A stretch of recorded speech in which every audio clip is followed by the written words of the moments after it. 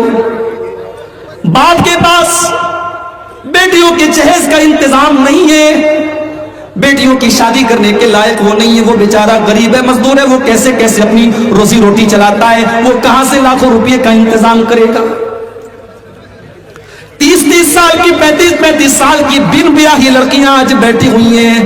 میرے پیارے ساتھیوں, جو لڑکی 18 سال کی عمر میں جوان ہو چکی ہے, جس کے اندر مرد کے ساتھ شادی کرنے کی خواہش 18 سال کی عمر سے پیدا ہو چکی ہے, جس کے اندر نیچرل طور پر اللہ تعالیٰ نے وہ جذبہ 18 سال کی عمر میں رکھا ہے, اس لڑکی کو آپ نے 30 سال کی عمر تک 35 سال کی عمر تک آپ نے اس کو بٹھا کے رکھا ہے. اگر اس لڑکی کے قدم بہک گئے, وہ غلط راستے پر چلی گئی, اللہ نہ کرے اس نے کوئی غلط کام کر دیا, تو سوچو میرے بھائی اس کا کون کون ذمہ دار ہوگا.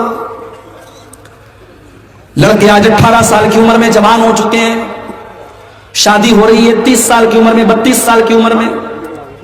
ہمارا بیٹا بھی اپنے پیر پہ نہیں کھڑا ہوا ہے, جب سرکاری نوکری ملے گی تب شادی کریں گے, جب اچھا خاصا پیسہ کمانے لگے گا تب شادی کریں گے. لڑکا 18 سال کی عمر میں جوان ہوا, آپ شادی کر رہے ہیں 30 سال کی عمر میں, کیا 12 سال تک وہ کیا نماز پڑھ کر کے اور تہجد پڑھ کر کے اور قرآن پڑھ کر کے اپنے آپ کو گناہوں سے بچا لے گا؟